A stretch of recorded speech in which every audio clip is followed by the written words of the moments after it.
आज हम एक और भयानक केस पर चर्चा करने जा रहे हैं। हर व्यक्ति के जीवन में दो सबसे महत्वपूर्ण फैसले होते हैं, एक उनका करियर और दूसरा उनका जीवन साथी। अगर किसी को उनका पसंदीदा करियर और एक मजाकिया और प्यार करने वाला जीवन साथी मिल जाए तो उनकी जिंदगी एक सुंदर तस्वीर जैसी होती है। कनाडा के वैंकूवर में रहने वाली मंजीत पंघाली का जीवन कुछ ऐसा ही था, लेकिन उनकी खूबसूरत जिंदगी का अंत इस तरह हुआ जिसने पूरे कनाडा को झकझोर कर रख दिया।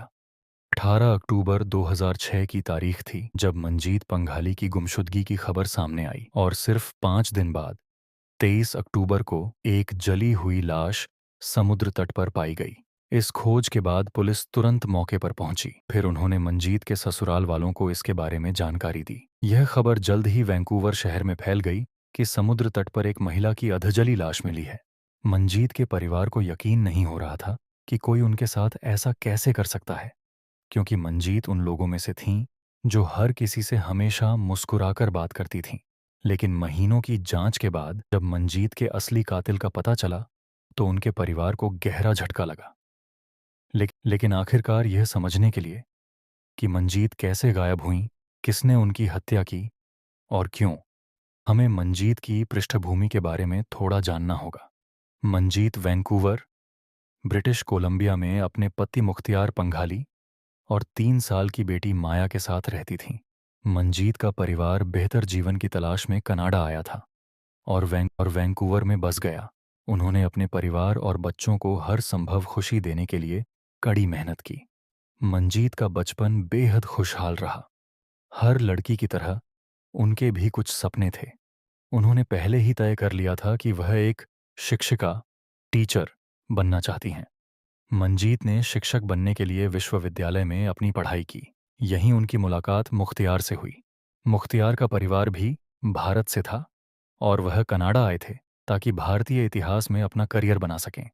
मंजीत के अनुसार मुख्तियार एक हंसमुख व्यक्ति थे जो धीरे धीरे मंजीत को पसंद आने लगे। विश्वविद्यालय में उनकी मुलाकातें धीरे धीरे प्यार में बदल गईं। कुछ समय तक डेट करने के बाद उन्होंने शादी करने का फैसला किया।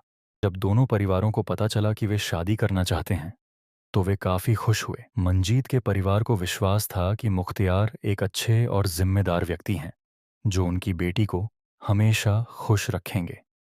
इसके अलावा मुख्तियार के परिवार को भी मंजीत एक अच्छी लड़की लगी। इसके बाद 1997 में मंजीत और मुख्तियार की शादी हो गई। दोनों परिवारों की नज़र में मंजीत और मुख्तियार परफेक्ट और खुशहाल कपल थे। दोनों काफी मिलनसार और हंसमुख थे। लेकिन कुछ ही सालों बाद जब मुख्तियार का असली स्वभाव सामने आया, मंजीत को अपने वैवाहिक जीवन में कई मुश्किलों का सामना करना पड़ा। मुख्तियार एक रूढ़िवादी परिवार से थे और उनकी सोच भी कुछ वैसी ही थी। उनके अनुसार मंजीत को हमेशा उनकी सेवा करनी चाहिए थी। जब मुख्तियार काम से घर लौटते तो उन्हें उम्मीद रहती कि टेबल पर खाना तैयार हो। लेकिन मंजीत जो मेहनती और अनुशासन प्रिय महिला थी, मुख्तियार की इस मानसिकता से परेशान थी। उन्होंने कभी सोचा भी नहीं था कि मुख्तियार की सोच ऐसी हो सकती है। जब मंजीत ने अपनी शादीशुदा जिंदगी की समस्याओं के बारे में बहनों और दोस्तों को बताया तो सबने उन्हें समझाया यह शादी के शुरुआती दौर की समस्या है। हर नए शादीशुदा जोड़े में थोड़ी बहुत अनबन होती है, धैर्य रखना जरूरी होता है। इसके बाद मंजीत ने भी इस बात को भूलने की कोशिश की।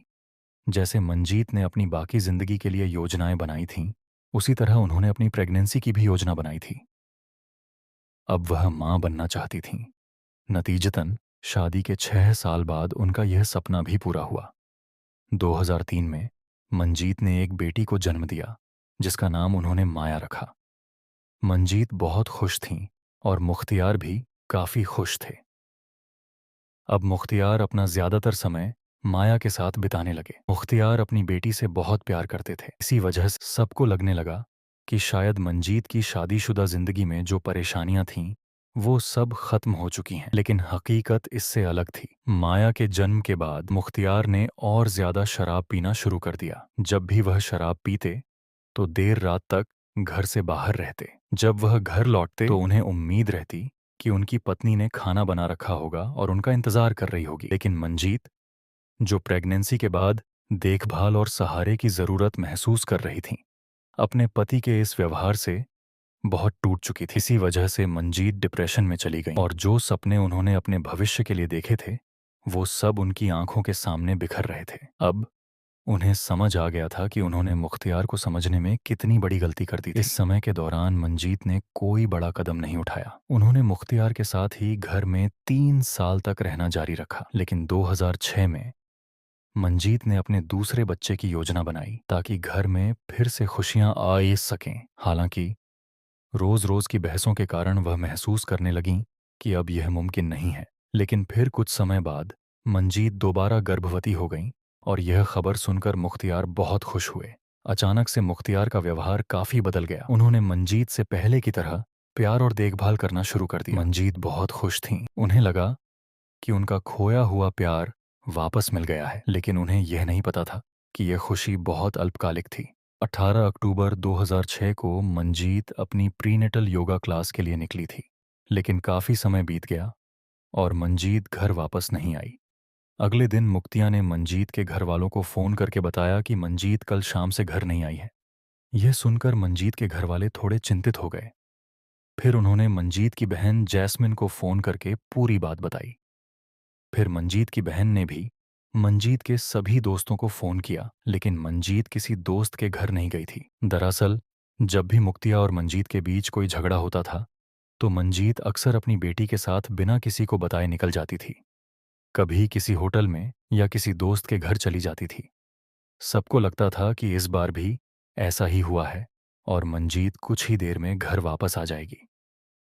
लेकिन इस बार घर पर मंजीत की बेटी माया थी और इससे सभी को बहुत चिंता हुई, क्योंकि मंजीत अपनी बेटी माया से बहुत प्यार करती थी और उसे कभी भी कहीं अकेला नहीं छोड़ती थी।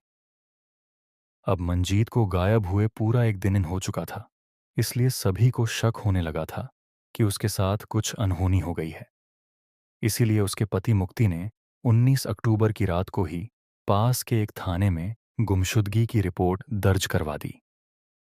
इसके अलावा मुक्ति ने सभी परिचितों को भी फोन करके मंजीत के बारे में पूछा, लेकिन किसी ने उसे नहीं देखा था। कुछ लोगों को यह भी शक होने लगा था कि मंजीत का अपहरण हो गया है। अब तक मीडिया में यह खबर फैल चुकी थी कि मंजीत पंगाली नाम की एक विवाहित महिला कुछ दिनों से लापता है। इसके अलावा मीडिया ट्रायल में मंजीत के पति मुक्ति ने उसकी सुरक्षा और वापसी की अपील की थी। मुझे आपकी मदद चाहिए।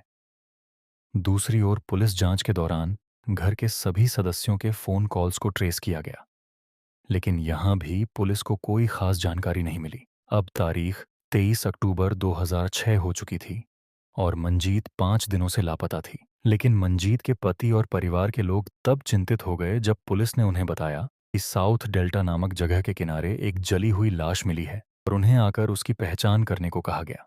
जब मंजीत के परिवार के लोग वहां देखने गए तो उन्होंने पाया कि वह लाश वाकई मंजीत की ही थी। फिर मंजीत की लाश को पोस्टमार्टम के लिए भेजा गया और जब पोस्टमार्टम रिपोर्ट आई तो पता चला कि मंजीत के गर्भ में एक लड़की है। इस खबर ने मंजीत के परिवार को झकझोर कर रख दिया। उन्हें आश्चर्य हुआ कि आखिर उनकी बेटी ने ऐसा कौन सा पाप किया था। किसी ने उसे जलाकर बेरहमी से मार डाला। अगर तार्किक रूप से देखा जाए तो मंजीत के हत्यारे ने मंजीत की हत्या करके न सिर्फ एक जान ली, बल्कि उसके गर्भ में पल रहे बच्चे की भी जान ले ली। इसके अलावा पोस्टमार्टम रिपोर्ट से भी पता चला है कि मंजीत की मौत जलने से नहीं हुई, बल्कि हत्यारे ने पहले मंजीत का गला घोंटा और फिर जब उसकी सांसें थम गईं तो उसके शव को जलाने का प्रयास किया। जांच के दौरान पुलिस को शव से कुछ दूरी पर मंजीत की कार भी खड़ी मिली। कार की फोरेंसिक जांच में कार के अंदर किसी तरह की जबरदस्ती घुसने या संघर्ष के निशान नहीं मिले। इसके बाद पुलिस ने सबसे पहले मंजीत का बैकग्राउंड चेक किया, लेकिन उन्हें ऐसा कोई संदिग्ध नहीं मिला जिसकी मंजीत से दुश्मनी थी। इस वजह से पुलिस को शक हुआ कि शायद हत्यारा कोई ऐसा व्यक्ति है जो मंजीत को अच्छी तरह से जानता हो। इसीलिए अब पुलिस का सीधा शक मंजीत के परिवार वालों पर जाता है। पुलिस ने सबसे पहले मंजीत के पति मुख्तियार से पूछताछ करने की सोची। पूछताछ के दौरान मुख्तियार ने बताया कि मंजीत पिछले 1 साल से अपने कॉलेज के दोस्त टोनी के साथ लगातार संपर्क में थी। कई बार वे दोनों साथ में डिनर पर भी जाते थे। मुख्तियार के बयान के बाद पुलिस को अब टोनी पर शक हुआ। उन्होंने स्कूल की तलाशी ली और टोनी से भी पूछताछ की। हालांकि टोनी से बात करने पर पुलिस को पता चला कि टोनी का मंजीत से कोई रिश्ता नहीं था, जैसा कि मुख्तियार ने दावा किया था।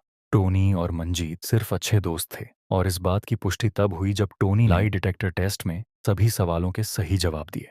अब पुलिस को यह पता लगाना था कि मुख्तियार ने उनसे झूठ क्यों बोला, इसलिए मुख्तियार से फिर से पूछताछ शुरू हुई। पूछताछ के दौरान पुलिस को पता चला कि मंजीत और मुख्तियार के परिवार में एक ऐसा शख्स था जो उन दोनों के काफी करीब था। दरअसल उस शख्स का नाम सुखविंदर था और वह मुख्तियार का छोटा भाई था। सुखविंदर पंघाली मंजीत और मुख्तियार के घर के बेसमेंट में रहता था, लेकिन मंजीत के कहने पर मुख्तियार ने सुखविंदर को घर से निकाल दिया था। सुखविंदर ही असल में मुख्तियार को देर रात तक पार्टी करने और फिर उसके साथ शराब पीने के लिए उकसाता था। सुखविंदर की वजह से ही मुख्तियार की शराब पीने की आदत और भी बढ़ गई थी।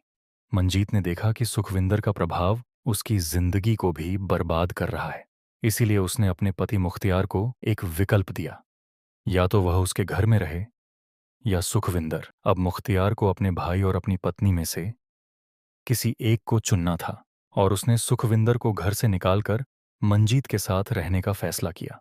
पूरी कहानी सुनने के बाद पुलिस का शक सीधे सुखविंदर पर गया, लेकिन उसके खिलाफ कोई सबूत नहीं मिला। यह साबित हो गया कि जिस रात मंजीत गायब हुआ उस रात सुखविंदर अपने दोस्तों के साथ था, जिसे उसने पुलिस के सामने साबित कर दिया। उसके बाद पुलिस ने सुखविंदर को क्लीन चिट दे दी, लेकिन फिर उन्होंने मुख्तियार को फिर से पकड़ लिया। अब तक पुलिस को पता चल चुका था कि मंजीत और मुख्तियार के बीच शादी के कुछ महीनों बाद ही रिश्ते खराब होने लगे थे। जब मंजीत को मुख्तियार की रोज शराब पीने की आदत के बारे में पता चला तो उसने हर बार उसे डांटा। दूसरी तरफ मंजीत ने मुख्तियार के भाई सुखविंदर को घर से निकालकर दुख पहुंचाया था, जिससे मुख्तियार के अहंकार और मर्दानगी को ठेस पहुंची थी, जिससे उसके मन में मंजीत के प्रति और भी नफरत पैदा हो गई थी। हालांकि इसके बावजूद मुख्तियार को मंजीत की हत्या के मामले में मुख्य संदिग्ध बनाने के लिए कोई ठोस सबूत नहीं था। इसके अलावा मुख्तियार के परिवार और दोस्तों को भी उस पर काफी भरोसा था। लेकिन अब पुलिस ने सारे सबूतों की फिर से जांच करने का फैसला किया। सबसे पहले पुलिस ने देखा कि कार की ड्राइवर सीट बहुत पीछे खिसकी हुई थी, जो यह दर्शाता है कि मंजीत खुद कार चलाकर उस स्थान पर नहीं गया था, बल्कि उस समय कार में उसके साथ कोई और भी था। दूसरे, मुख्तियार ने अपने बयान में मंजीत की प्रसव पूर्व कक्षाओं के स्थान का उल्लेख किया था और कार उस क्षेत्र के पास खड़ी थी। हालांकि जांच के दौरान यह पाया गया कि उस क्षेत्र में कोई प्रसव पूर्व योग कक्षाएं नहीं थीं और वास्तविक स्थान जहां मंजीत अपनी प्रसव पूर्व कक्षाओं में भाग लेने जाती थी, मुख्तियार द्वारा बताए गए स्थान से लगभग 15 मील दूर था। नतीजतन मुख्तियार का झूठ पकड़ा गया।